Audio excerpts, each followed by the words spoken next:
Audible lets you enjoy all your audio entertainment in one app. That is the truth. Audible offers an incredible selection of audiobooks across every genre. As an Audible member, you can choose one title a month to keep from their entire catalog, including the latest bestsellers and new releases. I just finished the audio title Lightbringer, which is the 6th in a series, and I just love it. It's so detailed, and being able to listen to it really, really helps me keep up with what's going on. Try Audible free for 30 days. Visit audible.com/crappins or text crappins to 500-500. That's audible.com/crappins or text crappins to 500-500.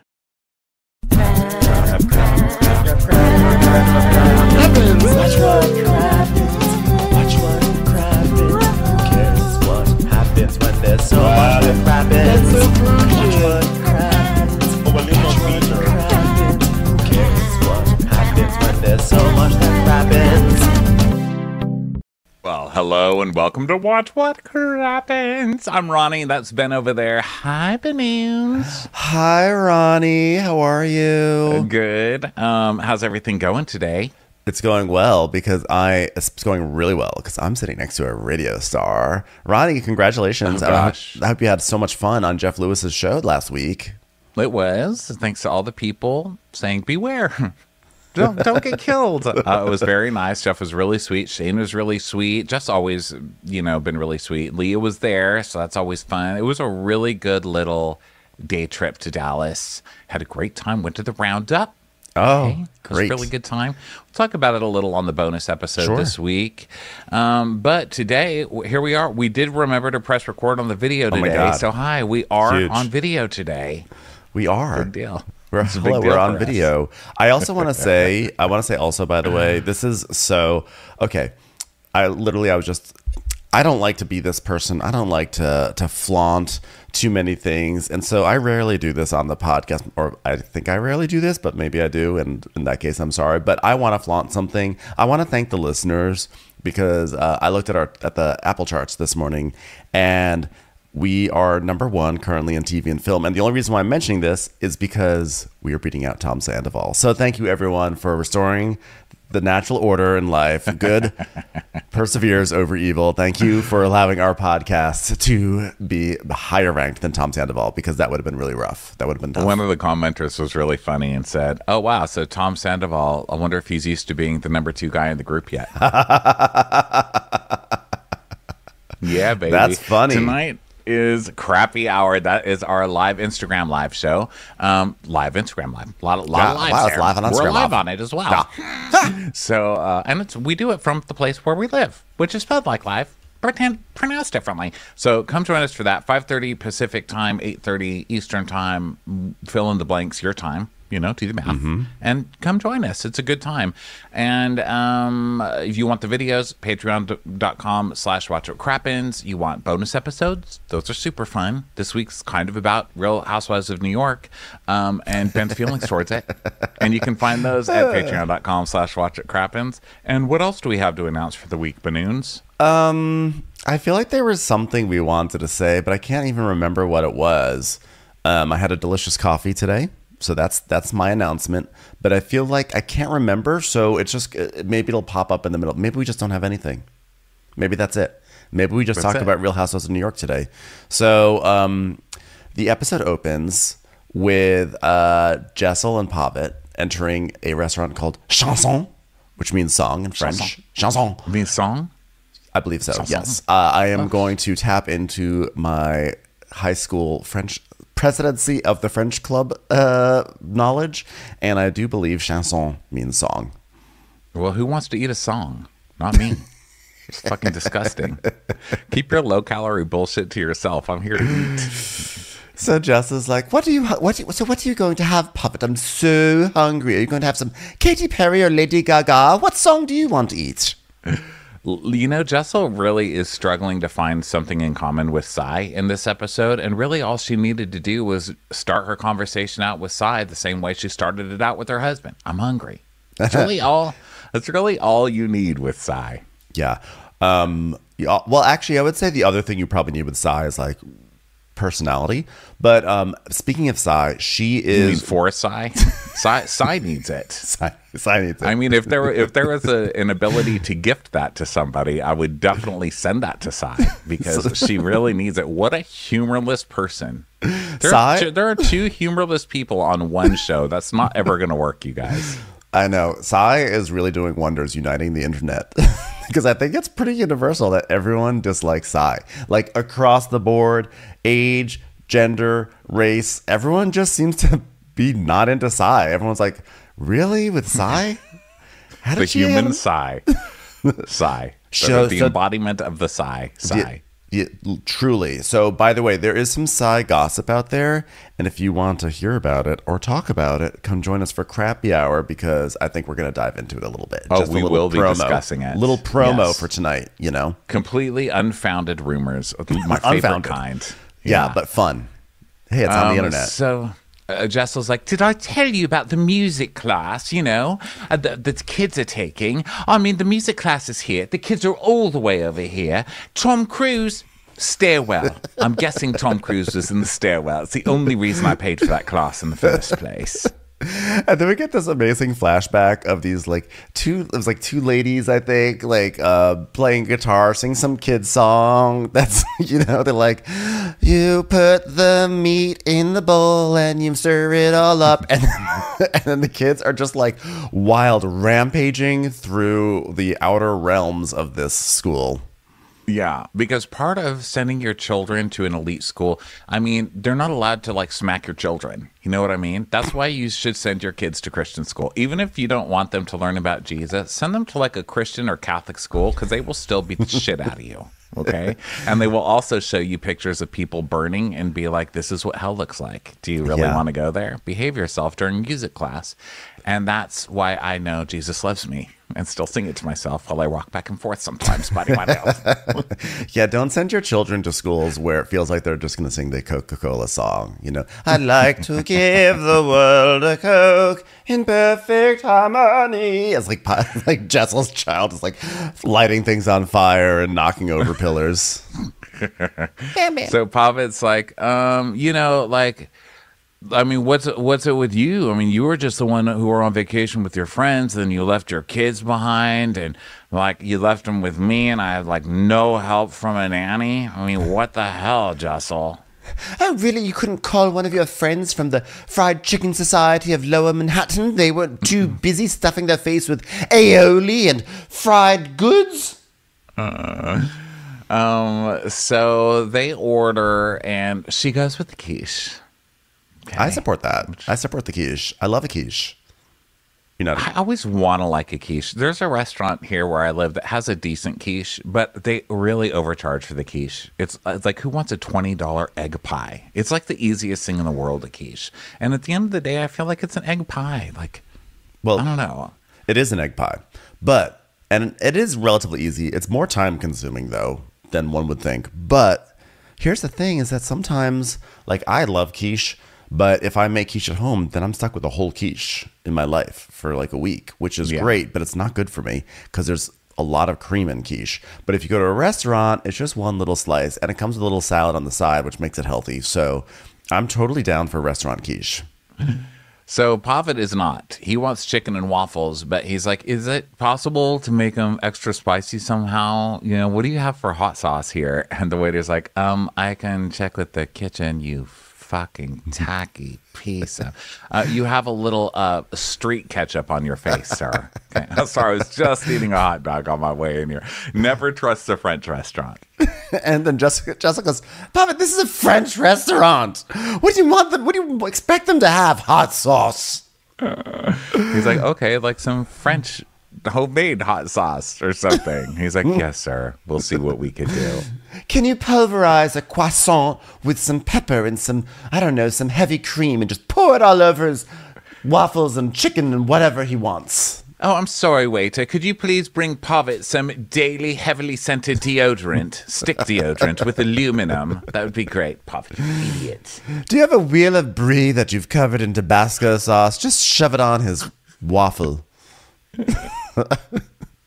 So I actually genuinely laughed when she said that. I was like, because it was like so Jessel. It's a French restaurant. God, she hates him.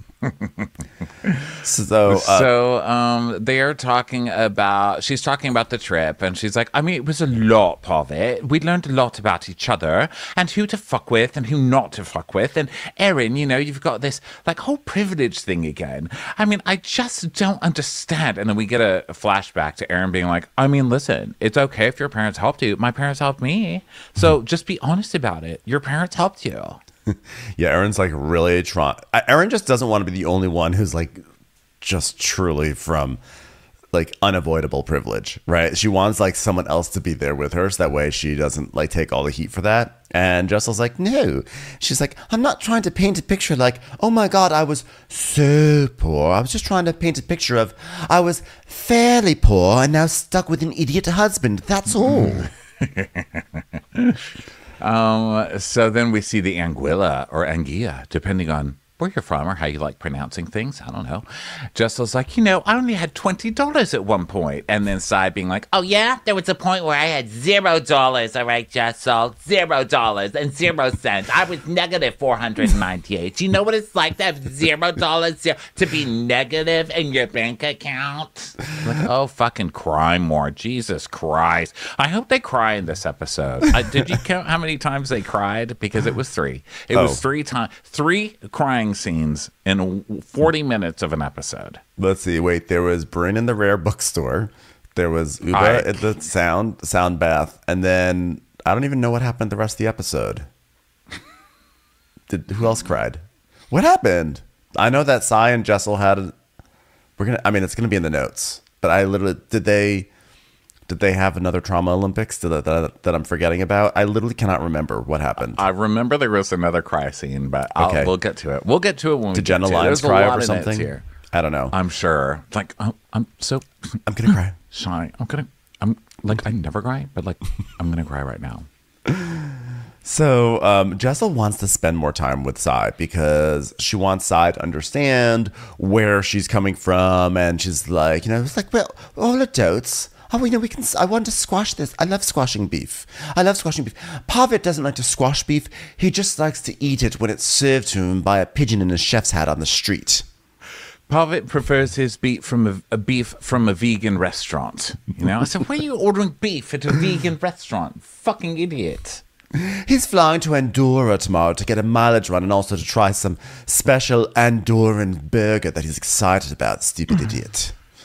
So now they start talking about date night, and he's like, yeah, I planned it. We're going to do like a little dinner and a staycation next week at the Ritz. And she's like, what?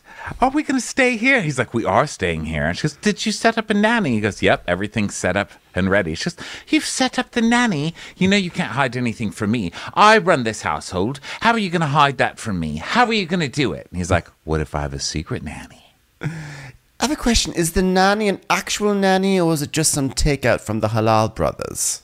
It's takeout from Halal Brothers.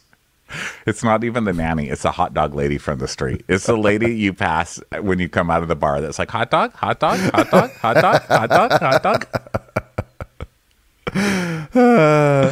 My friends and I used to always do that because after improv, when we would come out, because it was a bar, Yeah. And whenever we would come out, the hot dog person would be there, and they just always are going constantly like hot dog, hot dog, hot dog, hot dog, hot dog, hot dog, hot dog, hot. So we would make songs being like hot dog, just to the rhythm of the hot dog, hot dog, hot dog, hot dog, hot dog, hot dog, hot dog, hot dog. Could be an Ed Sheeran song. And so when we went to see Beyonce, we came out of that SoFi Stadium or whatever, and the streets were lined with the hot dog people, and we had just been talking about it, and it was like a whole cacophony of hot dog, hot dog, hot dog, hot dog, hot dog, hot dog, hot dog. I hope it rains.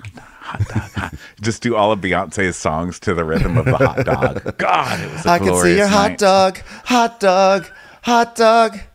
If you liked it, then you should have put a hot dog on it. If you liked it, then you should have put a hot dog on it. Hot dog, hot Got me feeling so hot dog in love. Got me feeling so hot dog in love. Ooh, baby, hot dog. By the way, those I hope it hot dogs.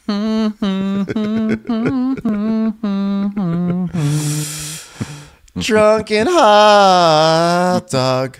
You put the hot dog on top. Hot dog on top. Hot dog. Hot dog. Hot dog. Hot dog. Literally putting a hot dog on top of something. But by the way, the irony is that I don't think those hot dogs are that good. And I'm someone who I love. People may not realize this. I love hot dogs. I love them.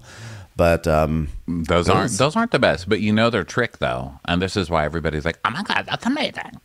First of all, they make it in front of you. Also, they're doing a hot dog rhythm, which everybody's addicted to rhythm. Am I right? And they put bacon. Yeah, and that's the bacon, thing. Even if people don't like the hot dog part, they can still, even if they don't want bacon, they can still taste the bacon grease on the hot dog. Yeah. Yeah. And it just smells so good. So you're drawn in, and then you eat it and you're like, am I going to die? So now we go to Henrietta Hudson's. Have you been to Henrietta Hudson's? Have. I was obsessed. I was about to say, I feel like Ronnie has been there so many times. I don't know if I've been there. So, yeah, it looks to be a lesbian bar.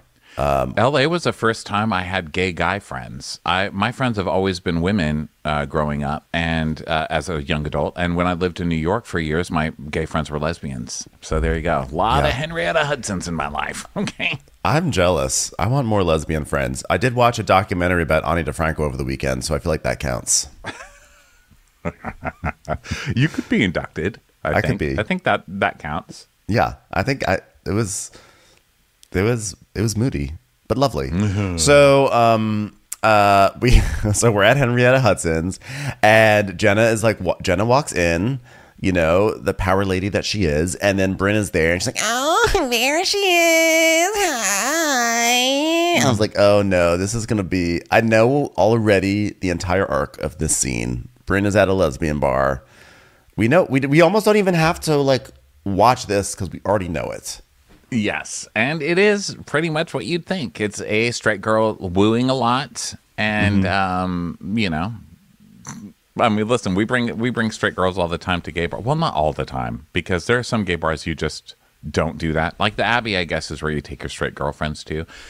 But some of the other ones, I remember one of my friends brought his friend to Fault Line when that was the thing. And that one's a really dirty bar in LA. It's like a dirty gay bar. So it's like gay porn playing everywhere. And she was just going, whoa, oh my God, I just saw penis. That guy just showed his penis, the whole thing. He showed the whole thing. Oh my gosh. And that's very much Brynn in this lesbian bar.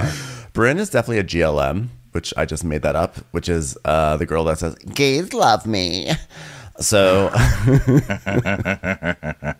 which I GLM TMF to my face. It just makes me think of Happy Endings, the wonderful sitcom from yesteryear. There was like a character who came on there, was like, gays love me. And then the gay character was like, please don't, please go away.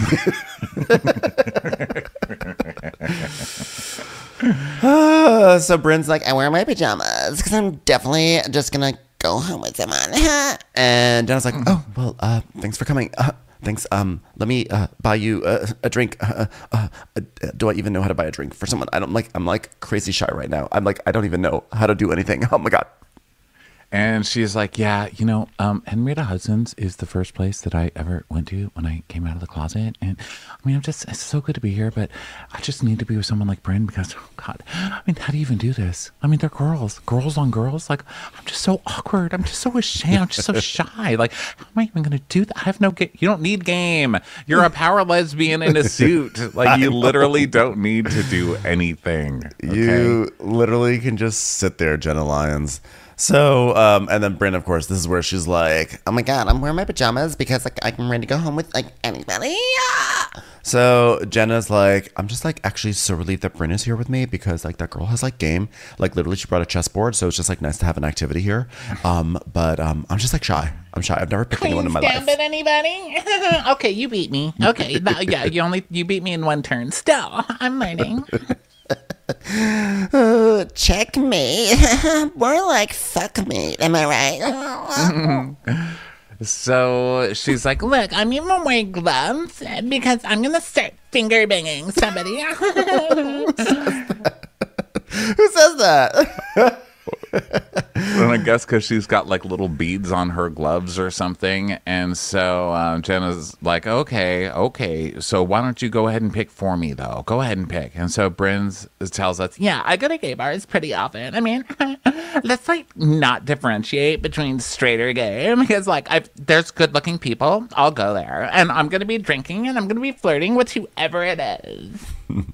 Jenna's like, who are you? She's like, oh, I want to make out with a girl.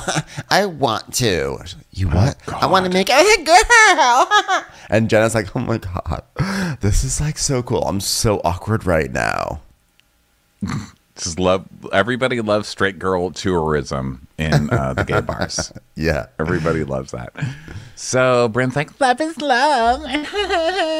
And so Bryn notices this woman across the bar who just happens to be in a microphone. You know, it's like young, hot, tall chick. And so she brings her over. And Jenna's like, okay, well, I mean, oh my God, what am I supposed to do? She's coming over here. What am I supposed to do? Should I give her a store at Rockefeller Center? What should I do?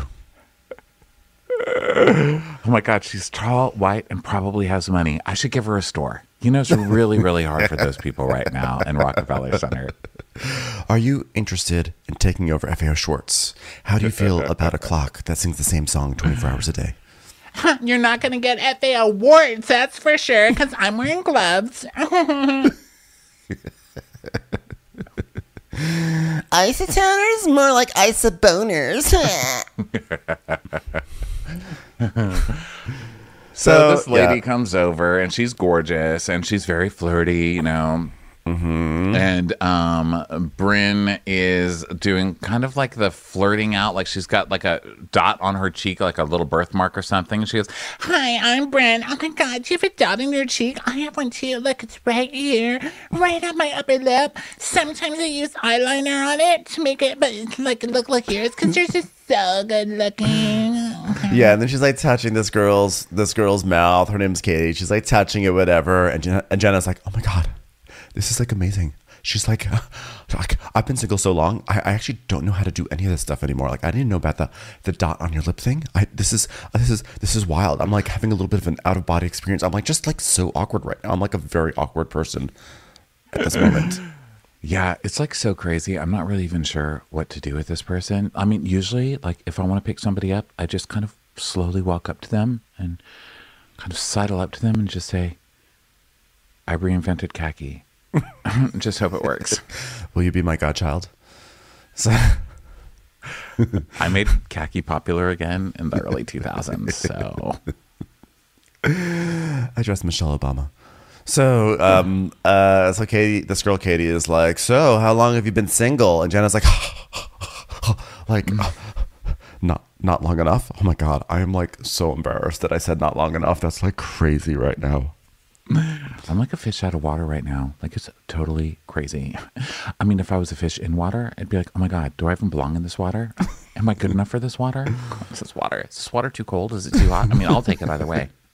I'm like a fish out of water even when I'm in the water. It's like in Animal Crossing when you go fishing and you try to catch a fish and you get a boot instead. I'm the boot. I kind of like the idea of Jenna being an Animal Crossing person. She is 100%. She is definitely like. She's definitely like one maybe one of the cats or I don't know, but she like definitely has a house that's like very like khaki on the inside, and like you have to give her lots of gifts for her to really become your friend. You give her so many gifts, and she's like, I'm awkward. I don't know what to do with your gift. So Katie's like, I mean, look, you're going to feel much more wait, what'd she say? You just need to be grounded or something like that. She's like, should I sit? I mean, I don't know if I want to sit. Should I stand? I don't know if I should stand. What should I do? How do you do it in bars? Like, what do people even do in gay bars? Give me a fucking break. I'm sorry. I'm not really buying this whole thing. I get, like, I'm buying the trauma. I'm buying all the stuff she sold up until this constantly being nervous. I don't even know how to hit on a girl. I'm sure. Yeah. Meanwhile, you've got the unfunny lady from Schitt's Creek calling you up and, like, trying to, like, impress you. So don't act like you don't have game, Jenna. Okay? What was that lady's name? I don't remember. Sarah People Hamilton were horrified that we didn't watch that show. So I watched it. I just did not commit that actress to my pop culture dictionary. Yeah, people got very upset, so let's keep it moving. It's time for a commercial. It's time for a Crappens.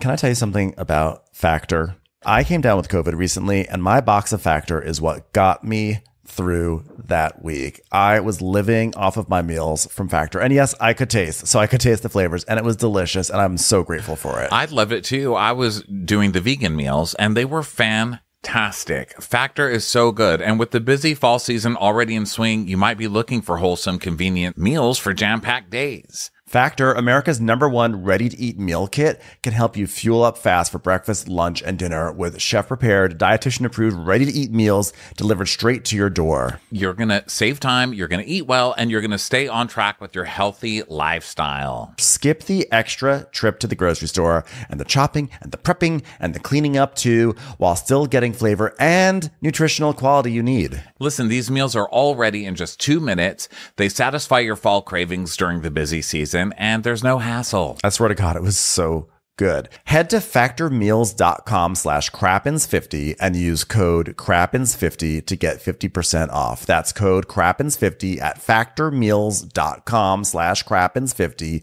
to get 50% off.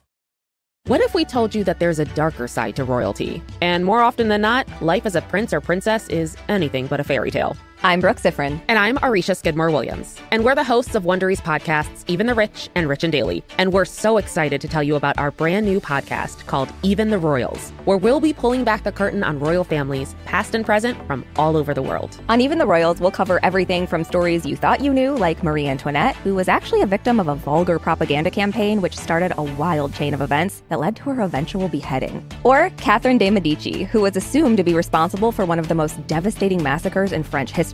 But in reality, she was a mother holding on to her dying dynasty. Royal status might be bright and shiny, but it comes at the expense of everything else, like your freedom, your privacy, and sometimes even your head. Follow Even the Royals on the Wondery app or wherever you get your podcasts. If you don't want to wait for more episodes, join Wondery Plus today to listen exclusively and ad-free. Commercial. So, Brand's like, okay, well, you are gorgeous, and you're smart, and you're lovely, and you have a dot. I have a dot, too. You want to look at my dot?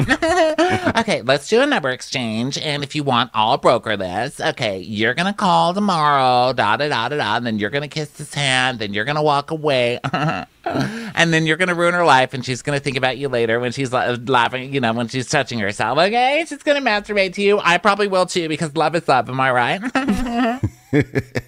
Yeah. So Katie's like, oh, okay. So, yeah, okay. Well, I guess I have to do this thing now. So Katie starts doing this thing where she writes down her number on Jenna's arm. And she's like, it's sort of awkward. I feel like this is not natural for Katie, but she feels put on the spot to do this because there's cameras there. So she's like, so here's my number. And yeah, it's my number. And Jenna's like, oh, okay, this is very cool. She's like, you want me to give it to you? Want me to give it to you again? My number? And she's like, you can give it to me as many times as you want. Oh my God, that was so awkward. What an awkward line for me.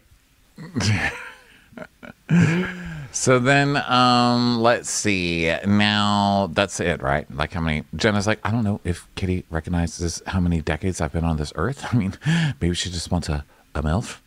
I'm not really sure. Am I even a MILF? Because that's like, Mom, I'd like to fuck. I mean, does anyone want to fuck me? Do they? I mean, I don't even know. I don't even know. Am I just a Mel? Or is that mother-in-law? I mean, I'm not a mother-in-law. Is that sexy? Mother-in-laws I'd like to. That's too many letters. Nobody's going to get that. God. And then Jenna goes up on stage with like the go-go dancer and is like doing some sort of like praying, like she's very praying mantis-y, you know, and not with any of the undertones of like she's gonna go like she's predatory and is gonna destroy her lover. It's just she just literally looks sort of like a very preppy praying mantis, and she's just up there with, you know, and doing this like thing, and Bryn's stuffing $1 in her shirt. She's like, oh my God, I'm so awkward here I am on stage. Here's me just doing an awkward dance on the stage at a bar. So now we go on double date with Cy and Dave and Erin and Abe at La Contenta, which I'm assuming means content, which is hilarious because this conversation really takes a turn. Okay. That is hilarious, especially because someone sent me a link to an article that the headline says, Emma Thompson is right. The word content is rude. I don't even know what this. Okay, let me see what the premise is. Contenta means happy. Oh, content. Not has nothing to do with it's not content. It's content is rude. Whatever. So this in Spanish this means happy. Okay. And guess what else I don't want to eat? Happiness. Isn't it weird? They're going to a bunch of places I don't want to eat the names of the restaurant. Happiness, music. Okay. You know what a good restaurant name is? Hot dog, hot dog, hot dog, hot dog. Okay, so we go That is to good, happy. actually. Hot dog. There is can see one. it. There are a lot of places. So Dave and Cy are coming in, and Dave's like, I'm looking forward to getting Erin's feedback on this trip. This is going to be really interesting.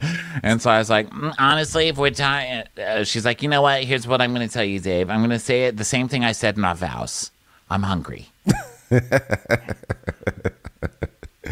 So then Erin and Abe are walking in, and Erin's like, honestly, like, if we're good tonight and the kids are still sleeping, let's just, like, stay out. Like, I'm thinking maybe even to, like, 8:30 p.m. I don't know. Let's just be wild. He's like, yeah, babe, let's do it.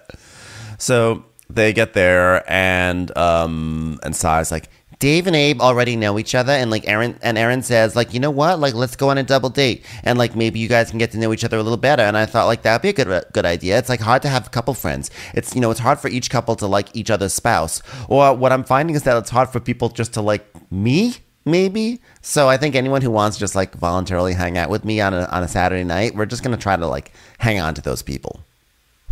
so she starts talking about this vacation, and Cy's like, okay, well, Listen, there's this boat game, okay? And there's like something about Bryn, all right? Like we go into her phone, we can text any guy like something naughty or something like that, like to see their response. Isn't it hilarious? Isn't that hilarious? and Erin goes, wait, back up, okay?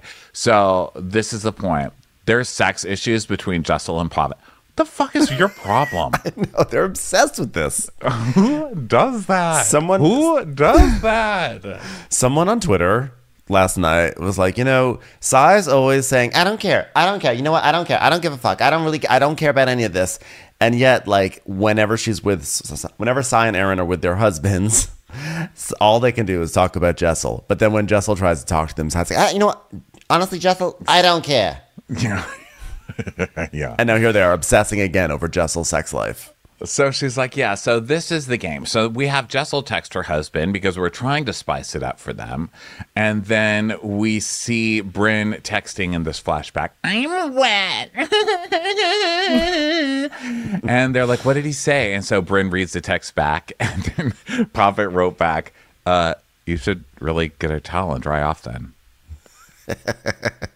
He's like, I'm wet too, but only because I spilled some chili on myself while I was walking down Park Avenue. So, so Bryn is like, I'm sorry. So Erin is like, it's like, I have a question. Okay.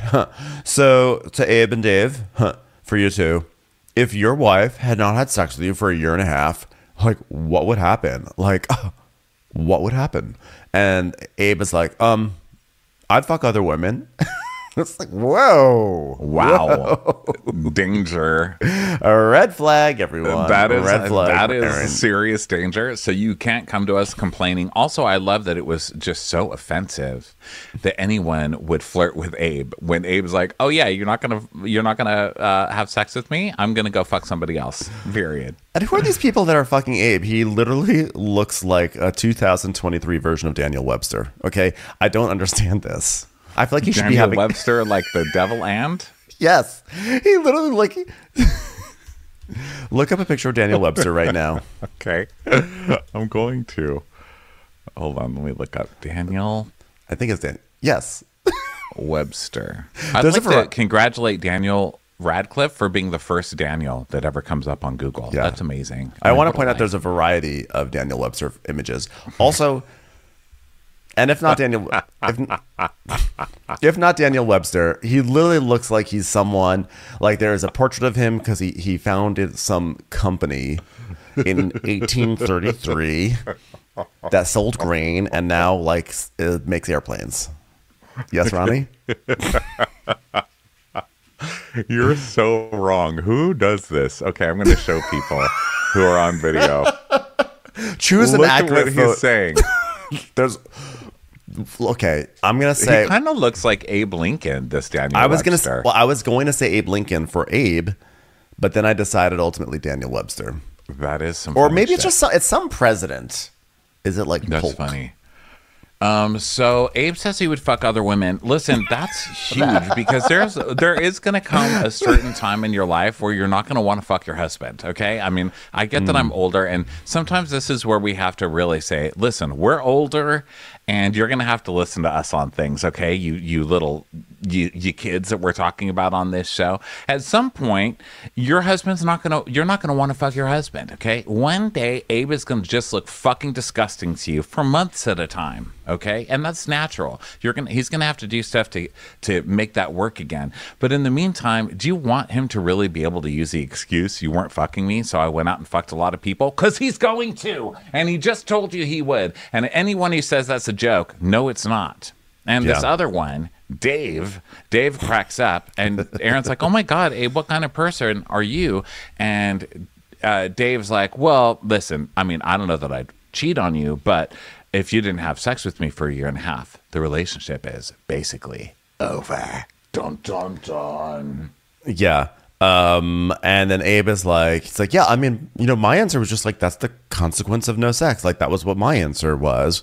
And Sai is like, my husband said the right answer, but like, that is what a husband should say. He said the right thing. I'm like, wow, you're both pathetic. Both of your husbands have revealed that your marriages could just fall apart in 18 months very quickly. Okay, got it. Yes. Well, basically, yeah, that it's all if you don't constantly fuck them, they're leaving you and cheating on you. Yeah. And if you're you don't bragging, cater to their needs. when meanwhile, Jessel hasn't fucked her husband in over a year and a half at this point, and he got them a room at the Ritz. He's still madly in love with her, and he's bragging about being with her and taking care of the kids. And you're pretending that you're winning over Jessel? Guys. Yeah. I mean, you just kind of lost this whole battle on this episode. They're like, yeah, I mean, it's really simple. You just have to cater to your men's needs and supplement your own, and your marriage will be wonderful. I'm like, Jessel went through this trauma of like IVF and this pregnancy. She has, by the way, Jessel has put in her entry for Trauma Olympics a very long time ago. And for some reason, it's like she is like trampolining at the Summer Olympics. It's a totally valid sport, but it gets no TV coverage. Like why? She has her trauma, and they're just like, oh yeah, well she should be having sex again because otherwise her man's gonna leave her. It's like, yeah, I think it's pretty sad, and I think listen, I get that sex is an important part of a relationship, and I'm not suggesting that it's not. Okay, right? But your husband should say, no matter what, your husband should always say, you know what? I love my wife, and if there was a problem sexually, I would try to work through it with her or figure out what's going on. That's the answer. But both of your husbands are like, I would leave you and I would fuck around on you.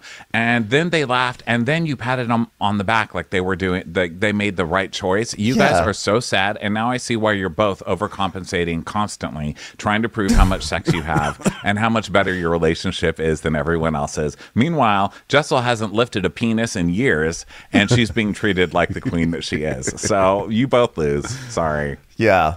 Well, I mean, Abe and Dave both married the Blands of time, so that's what happens. Oh God, I can't wait to talk about this side gossip tonight. Oh my God, that's gonna be so good, because that God. makes this scene even more delicious. And the fact that they waited to bring this story up until this week, when the husband's like, yeah, I'd be done with her if we weren't having sex anymore, is great. Okay, so this became super awkward, and it actually made me feel bad for Erin and Sai, even though they make me crazy more than anybody else on this show. It made me feel kind of bad. Really? Yeah. Who wants that? No, I mean, that's no like, one wants that. But I didn't Jesus, feel bad and for your them, I don't husband know. saying that on national TV is just like, ugh, like you both deserve better. I think you're both assholes. But you both deserve, even They assholes both deserve better. I didn't feel bad for them though, but that may be just because I was falling into micro naps listening to them talk. But Well, it made me feel bad because it makes Erin's constant like, oh my God, me and my husband have to have sex all the time. Like, I'm like so obsessed with having sex with Abe. Like, I love having sex with Abe. And it just seems like so out of character for her. She's got such like a Lilith from Frasier kind of a vibe about her that, how dare you? Lilith was very sexual actually on that show. But you know what I mean? Just kind of that uptight. I will not have you besmirch Lilith's name by dragging Erin into her character, okay? We are not cross-pollinating the Frasier extended universe, the Frasier cinematic universe with Erin, okay? Erin does not remind me of Lilith. Erin reminds me of just like every boring person I ever met at a cocktail party.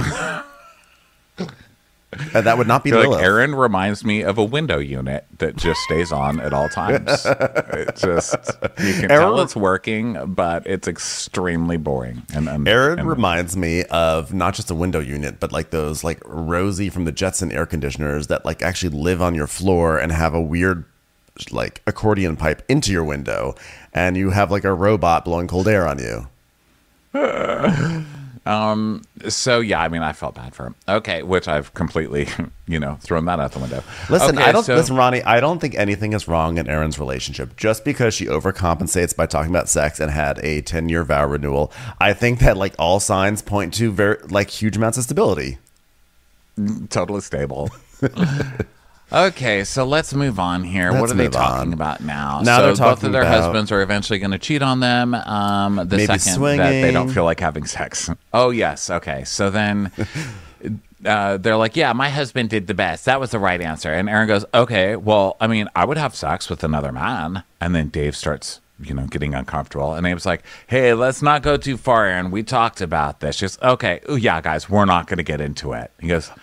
And so I was like, what are you guys talking about? And Erin's like, listen, like at a later stage in our lives, maybe there will be a moment. Swinging? I mean, maybe like we're just like, look at me. It's like Erin, like totally fun. I mean, who doesn't talk to me for 5 minutes and walk away going, embodiment of fun? Am I right? Oh my God, the worst swinging couple of all time. So, but Abe's like, no, but this could be in like 10 years. 10 years from now, we'll go swinging. And Erin's like, okay, well, we talked about having a threesome and you said it would have to be 2 women and I don't want that. And he's like, I didn't say that. She goes, yes, you did. Because then I said, well, I would want to have sex with 2 men because otherwise it's not fair. And then he goes, yeah, well, I would only be okay with it as long as I was in the same room. In my mind, I'm like, I'm hearing too much about their sexual PowerPoint that they have laid out, and it's getting stranger and stranger. And not straight. I mean, no judgment. People can do whatever they want. It's just for these 2 people, it does not match what I had thought about them. Me neither. And listen, sex it up, you two. But I don't believe them. I think they're just trying to be, because it's like the dinner date. You know what I mean? It's like you're on a double date with friends. I don't buy that these 2 like sit around and talk about swinging with their friends. I feel like they are making it up as they go along. I feel like they've never had this conversation before. And so now it's going in strange directions. They can't stop it. Like it's just, they're yes-anding their sexual plan into a very strange direction. Because the next thing you know. Because Abe's like, I'm not into swinging. I'm into cuckoldry. What would you call it? I'm into puppy domination. So Erin's like, then all of a sudden Erin's like that she's like wants to have sex with a gay man now because that way. What does that even mean, Erin? What does it mean? She's like, yeah, I would want him to be gay. And so I was like, ew, a gay guy? You want to have sex with a gay guy? Which I'm like, okay, now you guys are just veering into problematic territory. But also, what fucking gay guy wants to have sex with you? What are you talking about? That's what I'm saying. That's what is cracking me up because Erin's acting like we're just like ready to fuck her. She's like, yeah, because this way it's like, it won't be a relationship. It's just sex. I'm like, are you gonna what? You're gonna like knock on Frederick's door, your old boss? Like what? What gay man is lining up to bang Erin? I mean, I know she's hot, but like, she's also she's not a gay icon. I think like we want gay icons. I think if we're gonna have sex with a lady, it's gotta be like J HUD or I don't know, Adina Menzel maybe. I don't know. These are not my fantasies. I don't know. I'm just imagining someone being like, yes, I banged J HUD and it was amazing. She sang the whole time. I don't know. There's no gay guy that's going to bang Erin and be like, Iconic, yes, I'm banging Erin right now, yes, icon. I just feel like you want to come out of it with a good story. I just don't feel like the gay guy doesn't come out of it with a story. She gets to have the story like, oh my God, I banged a gay guy. It was great. But he gets to be like, I banged Erin from Real Housewives of New York. It's like, boring. yeah, J-HUD, it's there's weird, a story. 'cause, like, I banged a gay guy, but the whole time he said, do you know Uba? And like had me trying to text Uba. It was really weird. Abe did come though, so that was good. He was in the corner. Yeah, this whole thing, I agree that they're just trying too hard and then it starts veering out of control and they really can't. So by the end of this, I think Erin is the one sitting in a corner while Abe's getting fucked by some guy. Like, I don't even know. By the end of this, I'm not really even sure what's going on. But it was worth it because at some point, Sai says something about, like, she's trying to say the phrase, like, well, I don't scream. I think during sex, because I don't scream, but she says, I don't cream. And that was legitimately the funniest thing that Sai has said all season. She even was like, oh my God, I can't believe I said that on camera. She said, I meant I don't scream. Hey, this is Guy Raz, and each week on my podcast, The Great Creators, I have conversations about creativity with some of the most celebrated actors, musicians, and performers of our time. In our newest season, you'll hear from Kelly Clarkson on some life-changing advice she took to heart from someone she calls, literally, the most unlikable human on the planet. I was so hard on myself, like 10 years into my career, of like being like, man, if you're gonna judge yourself like this, like each time you're on stage, you're gonna be miserable. And legendary producer Mark Ronson shares his experience working with the great Amy Winehouse. And she just came in the next day and she dug it and she said, yeah, this is what I want my album to sound like. You'll hear incredible stories from performers about their successes, the biggest lessons they learned along the way, and what advice they would share so that you can get inspired and become a more inventive and imaginative you. Follow The Great Creators on the Wondery app or wherever you get your podcasts. You can listen to The Great Creators early and ad-free right now on Wondery Plus. Here comes one right now.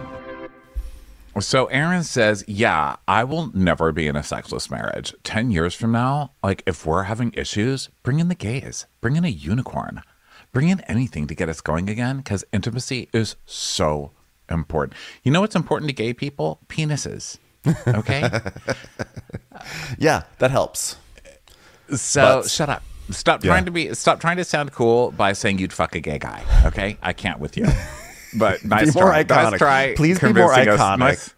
Nice try trying to convince us that you're interesting. Okay. Please be campy and iconic, or also just like a muscular man, because we need those things.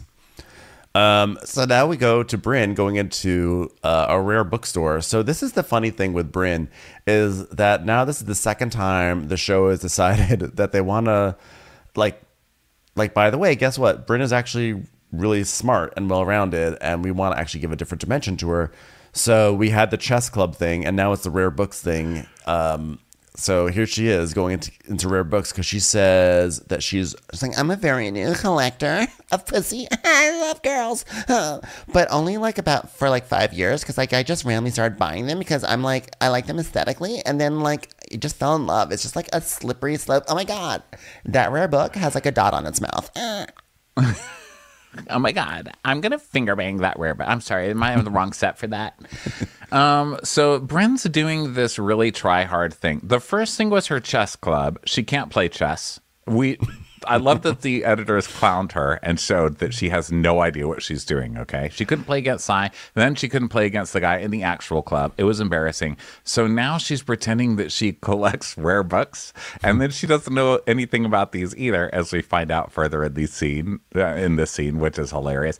I think she's collecting qualities that listen, and I think that's great. Which is what I do too. Extend your education as an adult. If you're like, listen, like I always wanted to cook, I do that as an adult. I take lessons or I watch YouTubes, and I think that that's pretty good, actually, right? That you're trying to continue your education, but it's all like Princess Diaries shit. It's like stuff that I wish I had been raised a princess. So now I'm going to do the Queen's Gambit, collecting books, and like possibly fencing. Like, is fencing next? It might be. I have a friend who actually he like is in like a fencing club in New York City, which I think is really cool. I actually like this. I horseback riding. It's going to be horseback riding. Something like that. Horseback riding. I love riding bareback. That's when I met with Jenna.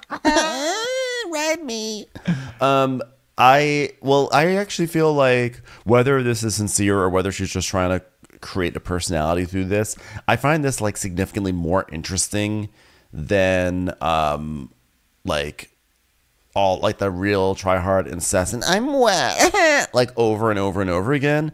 I mean, yeah, there is something. It's like it doesn't. What's hard with Bryn is that this may be a producer issue. We just don't understand who she is.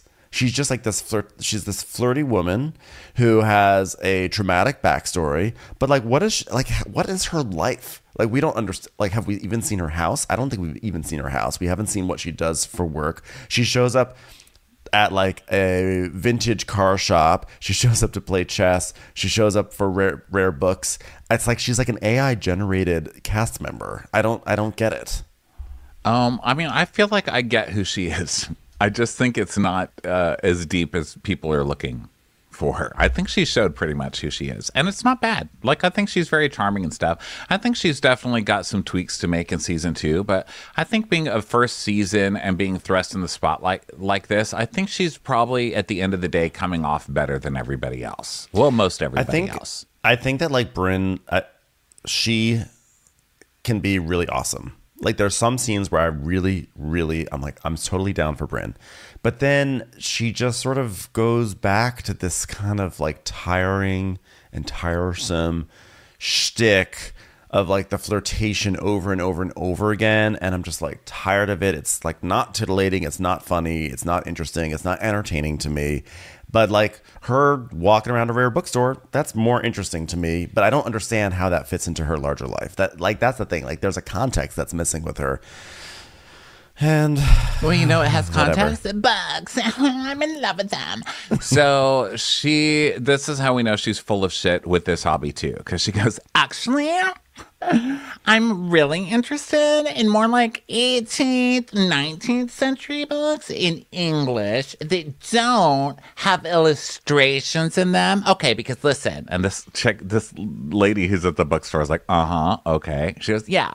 Because when there's illustrations and drawings, I feel like people would like hang on to like, I feel like they would like hang on to books longer. Whereas like if it was just like, oh, there's no pictures, they're more likely to be discarded over 100 or 200 years. And the lady's like, I've never heard of that. Wow. Because it's not a thing. She's making things up. Come on. That's such an interesting theory that was never discussed once when I was getting my master's in library science or ever in any sort of journal or from any academic. But that's such an interesting theory that also doesn't really even I don't understand why that makes a difference. So you're saying that you think that people keep books longer when there's pictures in them, but you're likely to find but what does that a book matter without pictures.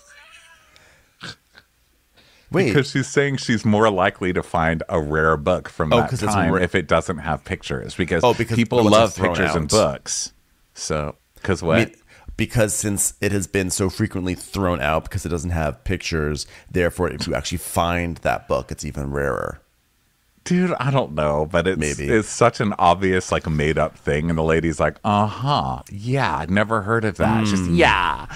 And it's, like, such an odd nuance, right? So now when I find them, I get excited when I got them. Okay, Bryn. All right, FF. Wow, I feel fully embarrassed that I have a fully illustrated version of Crime and Punishment. Wow. I'm going to have to try to track down a... one that's only text. Here I thought I had a special version. But it's such a weird, I just love this woman just being like, wow, that's a cool theory, doesn't hold any water. It's a nuance. So she's like, yeah, and like some guys like don't like it when I pull last week's Economist out. But you know what? Being well read is a plus. Especially the ones without pictures. I mean, when you tell a guy that you read a book and it doesn't have pictures, a boner. I mean, they will stick it right in the Economist in your purse. You know what I mean?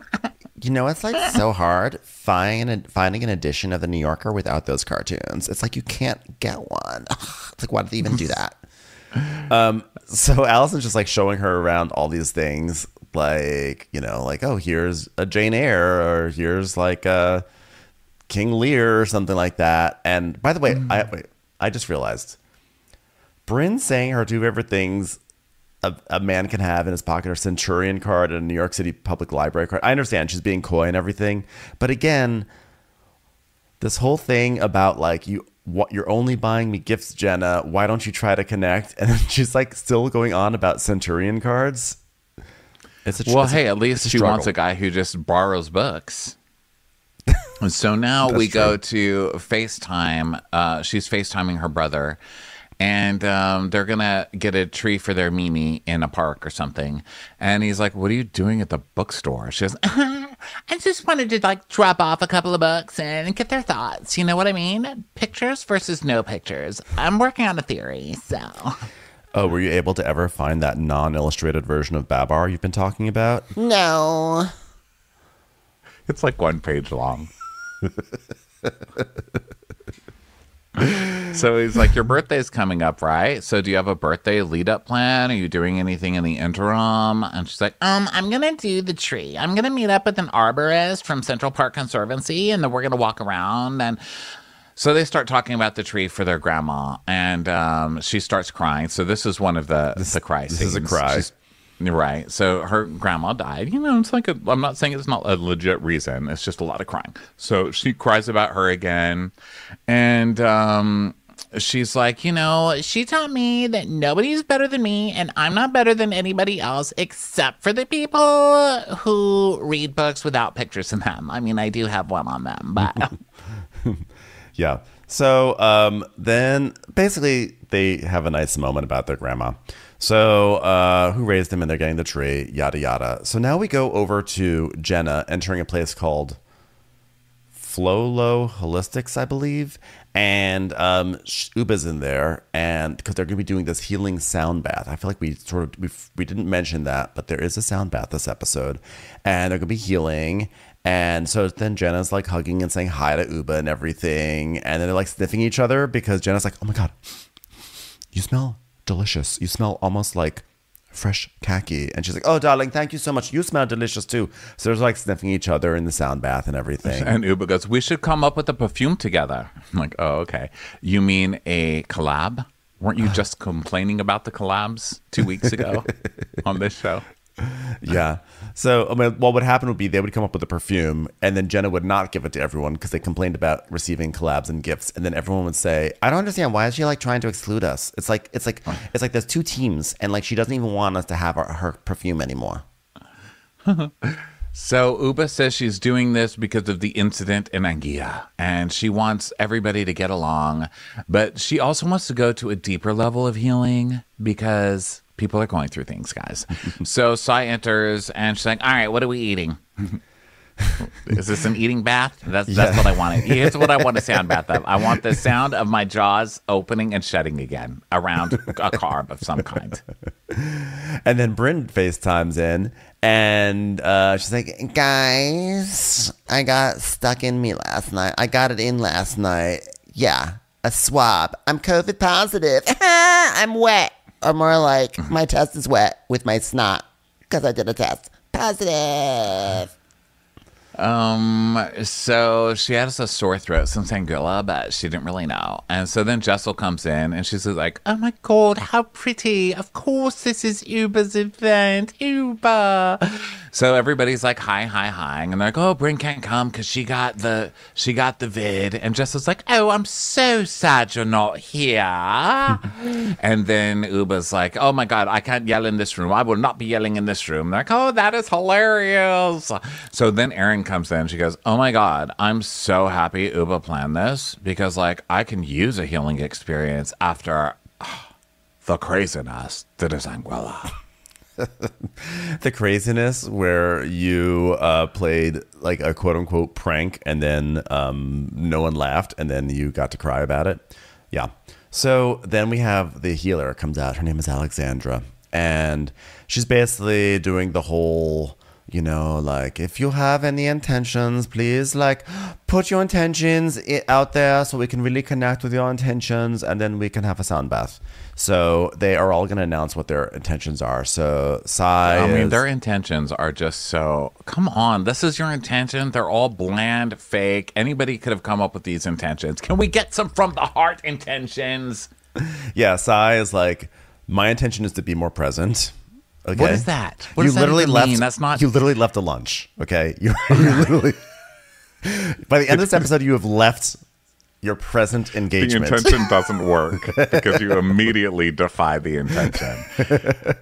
Just say your intention is lunch. Okay, that I would believe. So then Jenna's like, my intention is to be like more open and less guarded. God, I hope I can be more open and less guarded. What does that mean too? I also have an intention of turning this healer into my goddaughter. So if you'd like that, my house is your house. And then Jessel's is like, my intention is to stay really grounded, as opposed to Parfit's intention, which is to have more ground beef he found on Madison Avenue at a vendor. Erin's like, my intention is to be more patient and present with my kids. And Uba's intention is to bring all the love I give outside to myself. So more self-love. I'm not really sure if that's what that meant, but whatever. So Jenna starts laughing and she's like, oh my God, like Uba has so much self-love. I didn't know that she needs more self-love. Okay, well, good for her. Yeah. So then Alexandra, the healer, starts like banging a tambourine or something, or a drum, and she's like, la, la, la, la, la, la, la, la, la, and they're like all loving it. They're like just shaking it, and just kind of funny because they're having this like sensual, healing, emotional sound bath, but they're in kind of like a conference room. It just was like, it felt oddly not holistic in there, you know. But I guess that's kind of the New York City version of a sound bath. Yeah, and so she starts this like, okay, everybody, take a moment to feel your body, and we're going to take everybody on a journey today. And when I start drumming, I want you to bring your inner child to say to the little girl inside of you, I'm here. You'd like to bring your inner child to her and say, you are safe. For fuck's sake, can we just leave the inner children at home for one episode? No more inner children. Tell your inner child to shut the fuck up and get in the way back. And if they make any noise back there, I'm hitting them with a wooden spoon. Okay? We need to get the inner babysitter. That's me leading this drum circle. Let's get the inner babysitter to take care of the inner children. Okay? So that way your outer adult can get a cocktail. So Alexandra goes up to Jenna first, and she's like, okay, Jenna, you say I came from the future. You are free. And Jenna's like, hi, Judith. This is Jenna. It's the same person. But guess what? You're Jenna now. And you're free. Except you're not, because you're still Judith on the inside. Oh my God, I'm so awkward to my inner child right now. By the way, inner child, do you want to be my godchild? I know that's very meta. So the lady's like, okay, drop your resistance. There's a big wall in front of you. It's huge. A huge wall. And Sai's like smirking. And she goes, I don't like it. You know what? I don't want to go on a journey anywhere unless you're stamping my passport. And I want that stamp to be in the shape of a French fry because I'm starving. It's like, this is all obviously ridiculous, but Sai doesn't have to be rude to the lady by laughing in her face. You know, even that I got annoyed at. So now Uba's next. So Uba's crying because Alexandra invokes the spirit of Uba's mother who passed away recently. So Uba's crying. And then Jessel's like, oh, we very rarely get to see Uba cry. I mean, I think she's a very private person, and I just want to make sure she knows that we're there for her, and she'll know that because I'm going to touch her hand for about 5 seconds, and then I'm going to take my hand back and then talk about Parvit being awful again. I think that'll do. So Jessel's like, oh my God, that was wonderful. Wasn't that fun? Did anybody see me cry? I was. It's very painful. She really brought up that memory of having $20 in my account.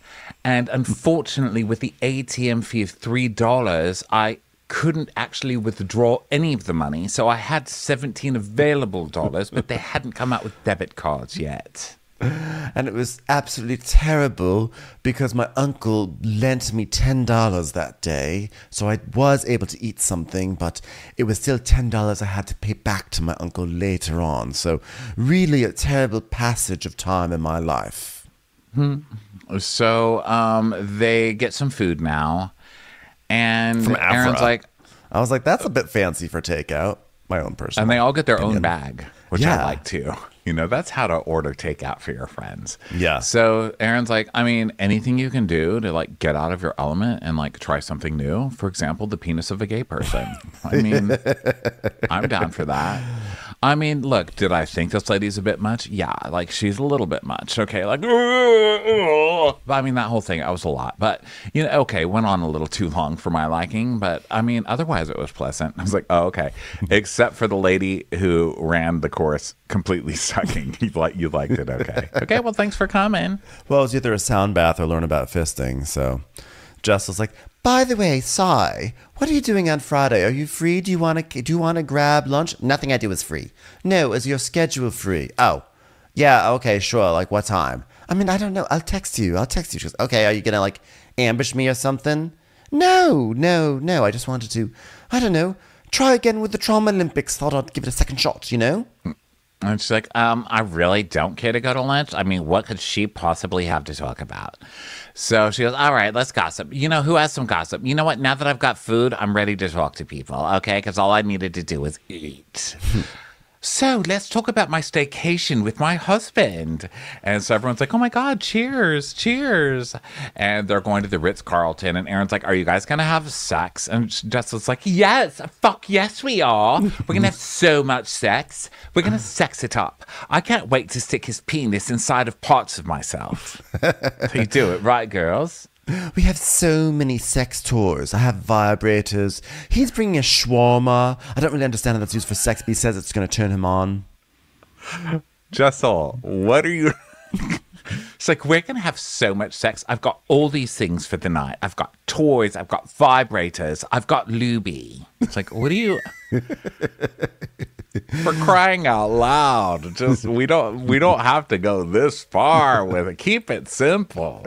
My goodness. Erin's like, oh my God, you're going to have sex on Thursday. I'm like, well... But now she's going to be thinking of you in the background going, you're having sex right now. It's Thursday. Like if there's anything that will like is an advanced boner killer, it's Erin saying, you're going to have sex on Thursday. Congratulations. She's like, I am. I got sexy lingerie. I have this really cool dress. I'm going to do a little peekaboo action.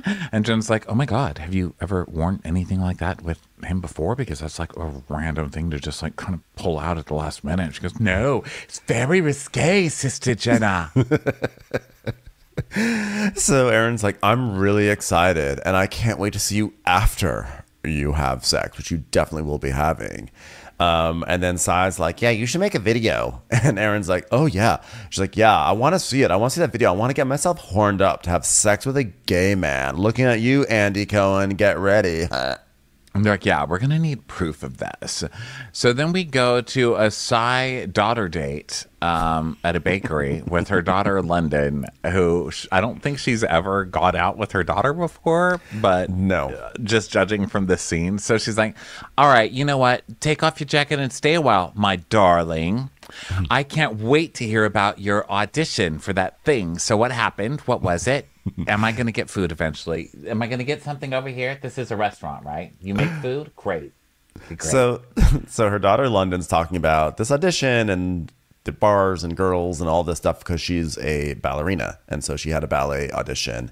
And I guess she messed up at one point because Sai's like, did someone see you when you messed up? She was like, I'm pretty sure someone did, but it's fine. And Sai's like, oh God, I was nervous. I was so nervous for you. She's like, yeah, Mom, you were a nervous wreck. So basically, Sai's daughter is a ballerina, but she also wants to be a Broadway actress, and she wants to sing and dance and be a triple threat, which I love. I think I'm already finding London 10 times more interesting than her mom. I'm like, just have London as the next Real Housewife, you know? I know, I want to recast. go on. I'm happy to go on her Broadway journey with her. So I was like, oh, yeah, I feel like every audition you've gone on, you've gotten. You're so lucky. You know, when I was little, I wanted to be a gymnast, but we didn't have any money for that. So I would just watch gymnasts on TV, you know, and then I'd run from couch to couch and I'd jump on the couch and I'd put my hands up like this and I'd be like, it's a 10, it's a 10. But I never got to do classes. So maybe I'm living vicariously through you. Mommy lived a completely different London's like, are you fucking kidding me? Can we make it through one croissant without you fucking talking about how lucky I am to have this croissant? Jesus Christ. Did you walk to school in the snow up a hill? You know what? Actually, it wasn't even as nice as that, as what I told you. Because when I would jump from couch to couch doing my gymnastics move, you know what score I would get? Negative $488. I didn't even know that was a score, but that's what I got. So you want to talk about having a 0.0 score? I'm your woman. Yeah, she's like, I had nothing and you have everything. And London's like, She's, yeah, so I'm thinking of your Aunt Sophia can come out next week. You know, we'll probably eat some rice and beans, you know, because she makes that. And they get their food or whatever. And she's, what are we talking about? When does she say that? My notes are a little confusing here. When does she say that?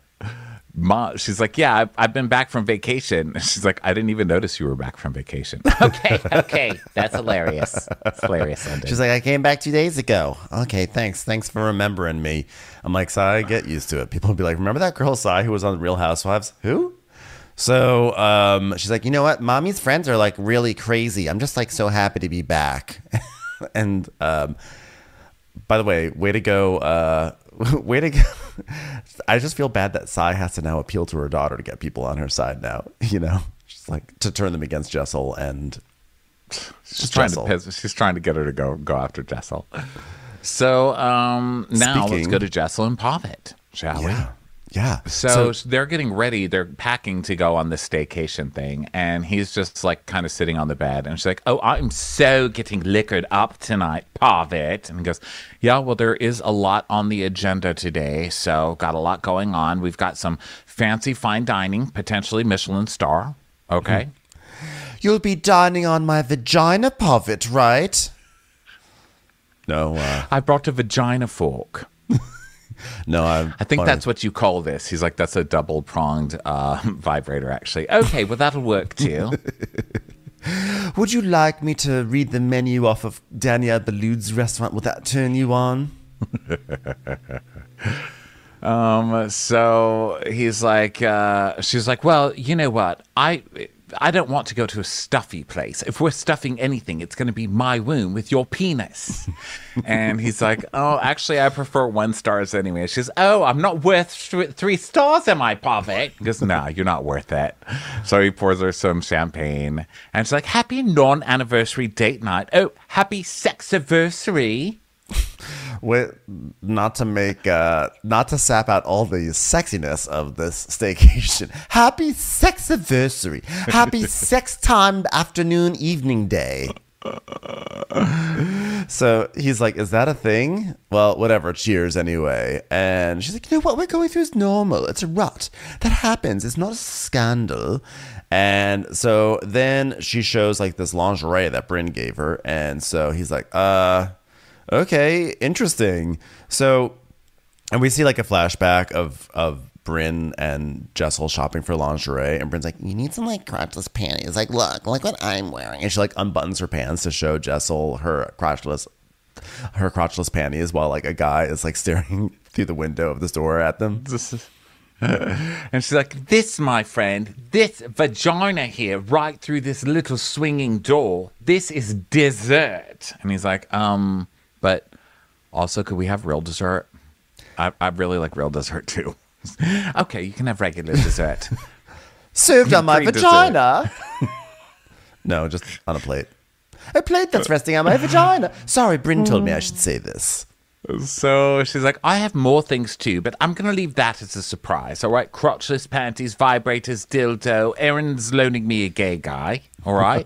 So if Brim was there, she was in my ear right now, she would literally be like, okay, you have to like cowgirl him. I'm going to show you what that is. All right. So I sit on you with my crotchless panties. Can you feel me with your wiener through your dockers? All right. And I'm going to do this. You feel it? You feel it, Parvati? He's like, okay, I'm going to need more champagne if we're going to do this. And then she said, treat him the way Parvati treats a Euro. Lick him, and then write a blog entry about it. So Parvati's he's like, whoa, what's going on? I think we need a little bit more champagne. And so she's like, oh God, okay. So when was the last time we even got to do this? Be wild and crazy and be away from the canister of Oreos. And he's like, it's been a long time. She's like, wow, look at this box for this thing that I put in my vagina and call it Provet. It's called a Whisper Quiet or something. What's that? He's like, yeah, I'm not really whisper quiet. So then she puts on her lingerie with I like that she's trying on all this stuff that's supposed to be sexy later. She's like, is this hookerish enough for you? What do you think of this? All right. Tonight, at our staycation, I'm going to surprise you with my new lingerie. Here, let me show you what it looks like. This is like the most awkward scene of all time, but I like that I don't know, they seem to have like such a nice chemistry together. It doesn't feel try hard. They actually are like laughing. By the way, she looks banging in that lingerie too, I would like to add. But yeah, it just doesn't feel... Did you get a boner? Use that boner and go have sex with Erin. Okay, immediately. Hey, Erin, hurry! I got turned on by jerk off Jessel in the corner. The gayest thing you could ever say is, "I just got so turned on by Jessel. I want to bang a lady now." Yeah, no, but it just doesn't feel as performative. It feels like they both are like very awkwardly going through this scene that the producers want them to have, and neither of them want to do it, but they're kind of like laughing that they're going through it together. Yeah. This is funny, like planning out the whole thing. All right, so we're going to have sex. I haven't had sex with you in a year and a half. I've heard that we should get dildos, vibrators, cock rings, and some lingerie where you can see my vagina. Does that sound sexy to you, Parvati? He's like, sure. What about a sling? What about a sling, like Sling TV? No, but we can get that too and put some pornography on that. Does that take pornography? I don't understand. So then we go to Bryn and Uba talking in the bath, and Uba's like, oh, I really missed you yesterday. It was so nice having all these women together and building community. And Bryn's like, yeah, that's what I'm into too. It's like being a powerful woman while still being a kind of wonderful woman to other people, while still looking for books without pictures because I'm intellectual. So. Yeah, so they're talking about... Uba tells her that Jessel's having her staycation at the Ritz. And Bryn's like, yeah, she told me we should send them like a stripper and some lube and maybe like a rare book. And then Uba's like, so do you think they're going to do it? And Bryn's like, I could see them getting hammered and then like passing out, which I think we all know they're not going to get hammered and pass out. They're just going to have food coma and pass out. Let's be honest. Yeah. And Bryn's like, yeah, we should get like matching Ritz-Carlton housekeeping outfits and show up and be like a knock knock. And she's like, Bryn, you have COVID. I'm calling the health department if you leave. So then, okay, now we get this lunch. Now finally the lunch. Okay, so Sai shows up at a place called Champers, which is very Heather Dubrow. Heather Dubrow calls it Champs. The Champers, I think, still qualifies. So she shows up at this restaurant at 11:20, which is 20 minutes late. Okay, Sai is 20 minutes late to this restaurant. Okay, so then we see that it's 11:28, and Sai's sitting there waiting, and she's like, I don't know where my friend is, and she just decides to order food because she's like annoyed that she has to wait, even though she herself was already late. And then it's 11:37, and Jessel walks in. So Jessel is admittedly 40 minutes late to lunch, and she has no idea. She has no idea that Sai was 20 minutes late. So for all she knows, Sai has been waiting there for 40 minutes. But ultimately, though, Sai was only waiting there for 20 minutes. And that's still bad, though. It's bad. I mean, someone invites you to lunch because they want to like impress you and get you off their ass, and then they show up 40 minutes late. Wow. That's bad. Well, someone else on Twitter said, Sai showed up late trying to like be Dorit in the situation, but Jessel was like, no, I'm going to be the Dorit in this situation. And Sai got played. Meanwhile, Teddy is still waiting in some restaurant somewhere in the valley. So Jessel's like, oh, there she is. Oh, God, she's going to be mad at me. So mad at me. I'm so sorry. I'm so sorry. I actually drove here in my family's alcoholism, so it took a very, very long time. Unfortunately, nobody left me any money to pay the cab. Sorry. So then Sai is like, she's not going to drink. She's like, I'm not going to drink in the middle of the day. I have so much work to do. Do you know how many boxes I have to watch other people open for me? So Jessel's like, well, I'm so sorry. I was in the car for 45 minutes. She goes, well, why'd you pick this place then? She goes, well, I thought it'd be convenient for you. Are you shooting today? Is doing that thing where you take a photo, one photo, and then you're done for the day, but you're going to say you're really busy. Are you doing that today? She's like, yeah, I'm a bit frazzled at the moment. Right. Also, she picked this place because it's in Brooklyn. Oh, no, it's not Brooklyn. It's in Lower Manhattan. I guess she was doing it because it's like closer to the bridge or whatever. I just looked it up. It's like, how dare you? So she's like, yeah, I thought it would be convenient for you. So, you know, you've got some Fresh and Easy boxes. Is that what those are called? You've got... Do you have a Casper mattress you need to touch? So tell me, I've been very interested in your career. Do you have those shoes from Facebook where you just step down into them? You never have to reach down and actually pull them onto your feet. So, tell me about your MeUndies. And Jessel's like, well, I'm sorry. This was supposed to be a fun, relaxing lunch situation. She says, all right, well, if we're going to do relaxing, can we just do that on the weekends? Because, like, I work. Okay, I'm a very, very busy person. Okay.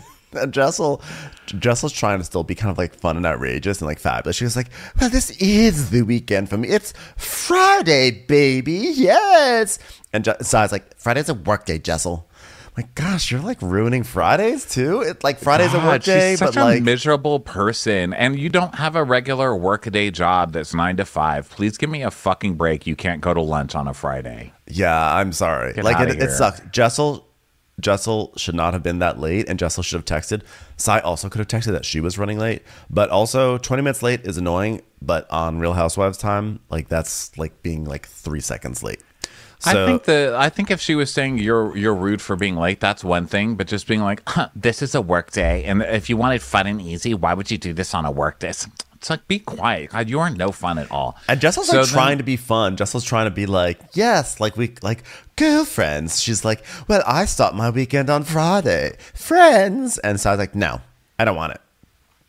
So Sai asks what's going on, and Jessel's like, she's like, get to it, basically. And Jessel's like, well, I had my date night last night.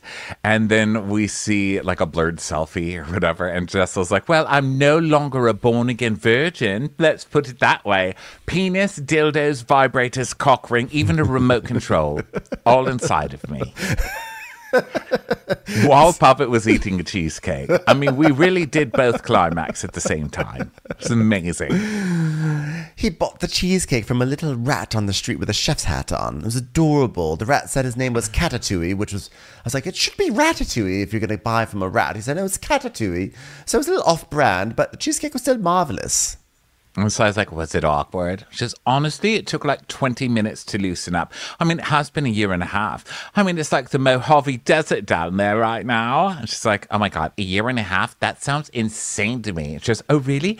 I know someone who hasn't done it with Pavet in 4 years. Their own Pavet, their husband. 4 years. And she goes, oh my God, you know what? If that's the case, then your husband is fucking someone else. Totally, girlfriend. To me and him, it just, you know what? It just wasn't a priority for us, you know? And so I was like, I'm sorry, I don't believe her. You know, I don't believe that her and Pavan had sex. There's zero details. And I think that Jessel's just so sick of us asking if she sealed the deal that she's just lying. I'm like, probably yes. Or maybe it's also because she knows it doesn't matter what details she gives you, you're still going to think that she's lying. So she can't really give you any information without being, you know, in the Also, in the I wrong went box. to have sex with my husband at a staycation, and we had sex is details. Yeah. Like, who needs to hear more than that from their friend? I do not want to hear about my friends fucking. Okay. Also, I don't think a lot of us need to hear, like, oh, this is what my vagina did while I was fucking, or here's exactly how my penis worked during the staycation with Pavitt. And Sai is so visibly annoyed and unhappy to be there and so cold. Like, why would Jessel give any details if it did happen? You know, like, why would Jessel confide anything to you right now when you're just basically so uninviting as a person in this moment?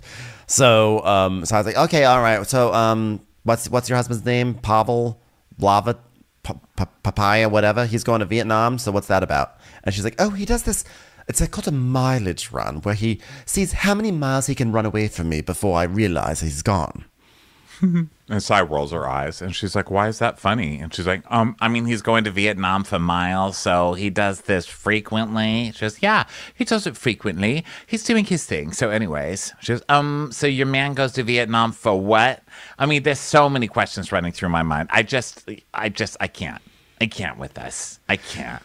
Well, okay, look. so she did what you wanted. She went and fucked her husband like you wanted. So now you're going to call her a liar, and now you're going to make her think that her husband's cheating on her. You really suck, man. This lady sucks. And like Jessel's like sharing about something that Pavitt does, and she's like, ew, gross. Like, I don't think Sai realizes, and Erin, but I don't think they realize how often they just shit on what other people say, and then are like angry that those people don't open up to them more.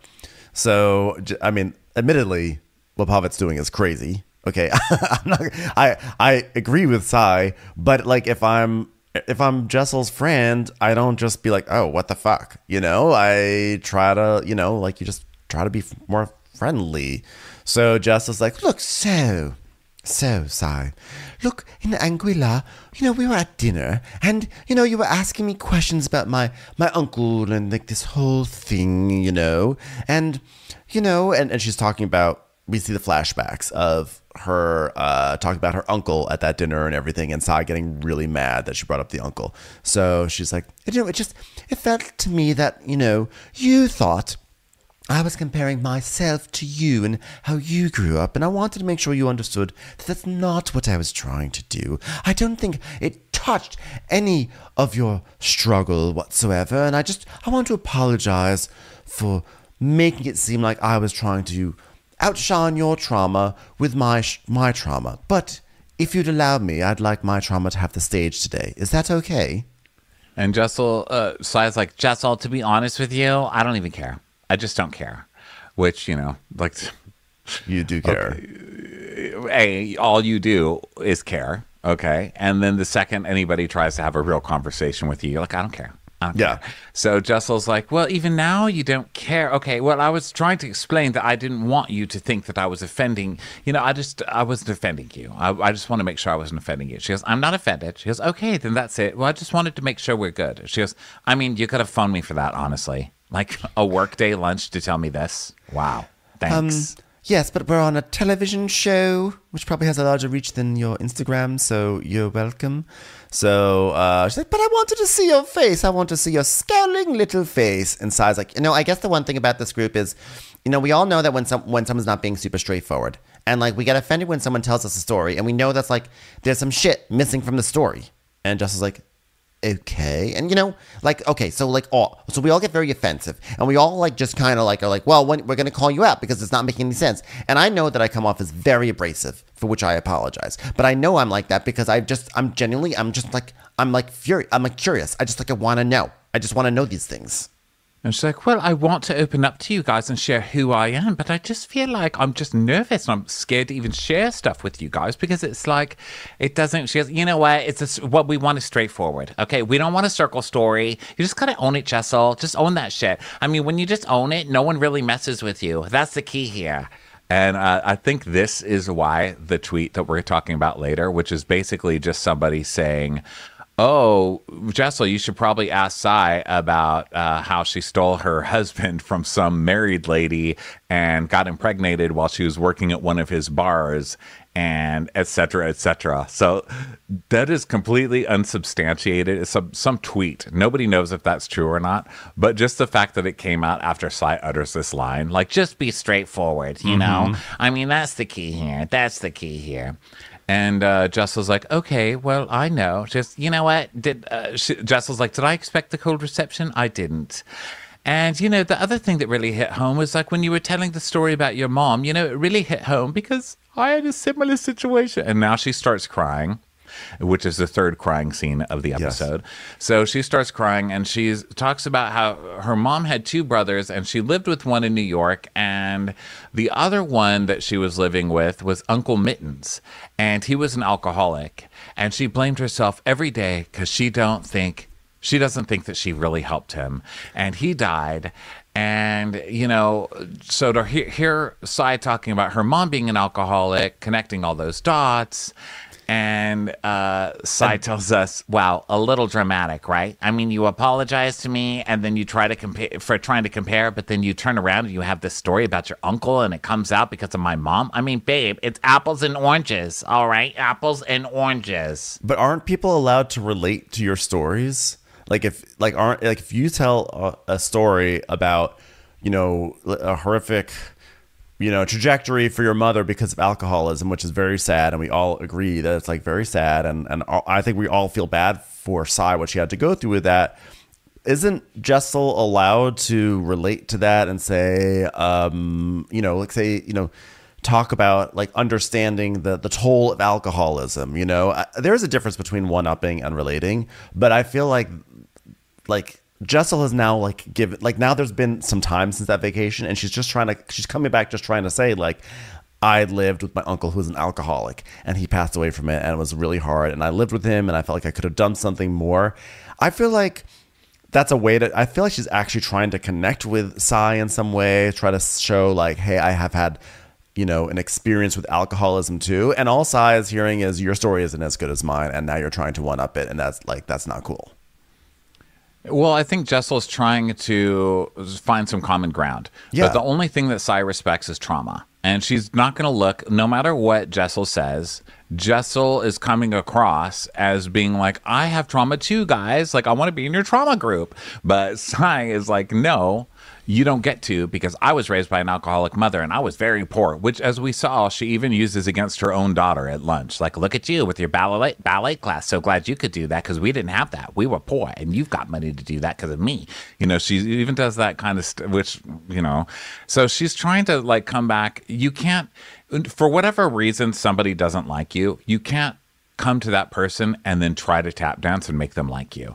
And I'm not saying Jessel's trauma isn't real or that her sadness about the alcoholism or whatever isn't real. I'm just saying on the level of trying to make friends with a person that just doesn't like you, it's coming across as you're trying to bond on their level. And she's like, no, I'm not going to bond with you.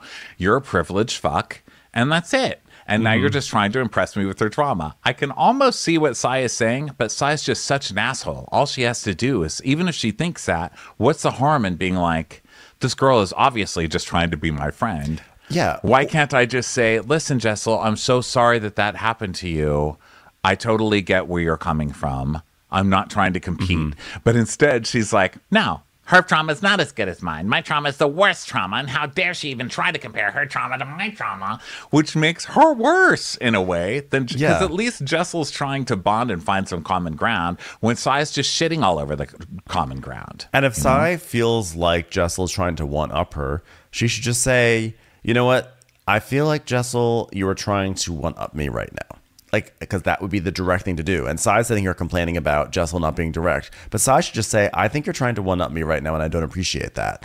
And then Jessel could either react to that, or Jessel could correct her. And in fact, Jessel does try to say, she keeps on saying, I'm just trying to connect the dots of like why I brought that up. It was not to, she came into this lunch saying I wasn't trying to one-up you. I was just trying to give like some context. But she's clearly just trying to relate to Sai. Sai does not want to hear it, because Sai just does not want to be open to Jessel, because I think that actually Sai has created a story about what Jessel is, and for I don't think she's willing to break the narrative that she's created about Jessel, and so it's easier for her to just like be mad at Jessel and storm out and not hear her out. So, and Jessel's Jessel tries to talk. Jessel puts it all on the table. She's like, look, she's crying. And she's like, I just felt disrespected because I'm trying to tell you guys this story. And it's hard for me to talk about myself because the way I grew up, like, we don't talk about feelings, you know? So we don't talk about that, or like how I felt when I was younger. And hearing you guys talk about it, I start talking about it to open up to you. And every time I open up to you guys, you and Erin are just vultures tearing apart my story. And I was like, okay. So anybody who's saying, we just want you to be real, we just want you to be vulnerable. She just told you she's raised crying. in a family that's very repressed and doesn't have feelings. And when she's trying to share her feelings, you shit all over them. And then what does Sai say? You know what? Because the story is, I mean, come on. I just wish you'd be more vulnerable. She is literally crying, She's crying and telling in front of you. You are such an asshole. You are such a fucking sociopath at this point. I can't. And she's like, we're trying to get to know you. When 1 minute you're at A, and then an hour later you make a stop at C, and like we don't know, and like I don't know the story. Like, where are we? Where are we in the story? I'm like, what about Bryn? This is my complaint about Bryn. We don't know who Bryn is, but you're okay with that. But like, yeah, Jessel probably tells a long story. She's like, make your trauma more interesting and palatable. Logline it. Okay. Yeah. You're going on and on. Can we get an outline of your trauma? So Sai's like, you know what? I don't want to talk about my mom again. I don't want to talk about the reason that you're only spilling this is because of my mom. I mean, it was so hard for me to open up, and I'm not sentimental. Okay. And I'm done. You're not sentimental. Okay. All you do is talk about your past. You're not sentimental unless it's about you. Everything is like, yeah, you see that English muffin? We didn't even have those. We had non-speaking muffins. I don't know. Our muffins didn't speak at all. That's how poor we were. It's like everything is about like, this is what it was for me. This is what it was for me. That is being sentimental. Actually, I hate to break it to you. That is you still like reflecting on the past in a sort of way. Which maybe that's not the definition of sentimental, but I'm going to go with it. So she's like, your story is your story, all right? Our stories are completely different, and I got to go. Check. Jessel's like, well, I'll cover it. Don't worry. And Sai's like, are you sure? Of course. By the way, Sai is very happy to have Jessel pay for this lunch because that is Sai's entire business. Like, she just gets free shit. So Sai's like, okay, bye. Have a good Friday. You can get boozy now. Bye. And she just like walks out, and then she's like, you know what? I waited for you 45 minutes, which was a lie. You waited 20 minutes. 45 minutes for you to tell me you're not comparing yourself. And then now you drop the story. I just want to leave. Well, bye. Bye, Sai. Bye, Sai. Bye, Sai. What an asshole. Yeah. So, did they say when this show's ending? Like when the season finale is? Because it's time. Wrap it up. Wrap it up, guys. I really thought it was like next week on the season finale. I swear they're gonna have like 6 more episodes. I feel like it's just gonna go on and on. All the shows seem to be having their finale around episode 16, and this one is what, episode 12. I'm like, I don't know how there are like 4 more episodes in this season. Okay, this season to me ended like 3 episodes ago. Wrap it up, guys. Okay, everybody, thank you so much for being here. This was super fun, and we will see you at Crappy Night. Those of you who hear this on time, hopefully we'll get audio from it this week. We still don't know. We're trying a new way tonight. Yeah. Every week we're trying a new way. So we'll see. Wish us luck, and we'll talk to you guys tomorrow with some Below Deck Med. Bye. Bye. Watch What Crappens would like to thank its premium sponsors. Ain't no thing like Allison King. Ashley Savoni, she don't take no baloney. Strolling the park with Caitlin Clark. She's not just a Sheila, she's a Daniela. Itchels. Erin McNicholas, she don't miss no trickolas. She's never scary, it's the Green Fairy. Jamie, she has no last namey. Hava Nagila Weber. Know your worth with Jason Kurth. Sip some scotch with Jessica Trotch. She's always supplying, it's Kelly Ryan. Kristen the Piston Anderson. Let's give a kisserino to Lisa Lino. Megan Berg. You can't have a burger without the Berg. Ruru LaRue. The Bay Area Betches. And our super premium sponsors. Somebody get us 10 cc's of Betsy MD. We're taking the gold with Brenda Silva. Let's get real with Caitlin O'Neill. Don't get salty with Christine Pepper. Can't have a meal without the Emily Sides. Nobody holds a candle to Jamie Kendall. She's not harsh, she's Jill Hirsch. She's a little bit loony. Junie. My favorite Murdo, Karen McMurdo. We love him madly. It's Kyle Pod Shadley. Let's go on a bender with Lauren Fender. We want to hang with Liz Lang. The incredible edible Matthews sisters. Nancy Cease and Desisto. Give him hell, Miss Noel. She's the queen bee, it's Sarah Lemke. Shannon, out of a cannon, Anthony. Let's take off with Tamla Plain. She's quite the catch, it's Victoria Cotchett. She ain't no shrinking Violet Kuchar. We love you guys.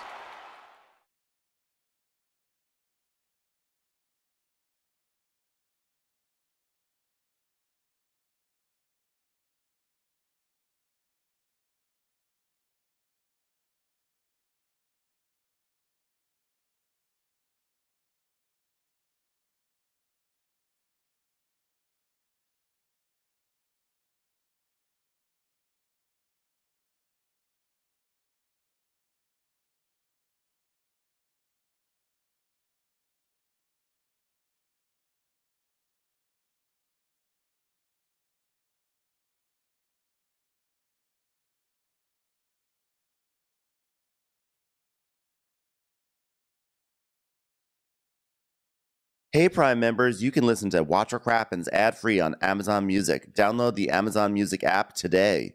Or you can listen ad-free with Wondery Plus in Apple Podcasts. Before you go, tell us about yourself by completing a short survey at Wondery.com.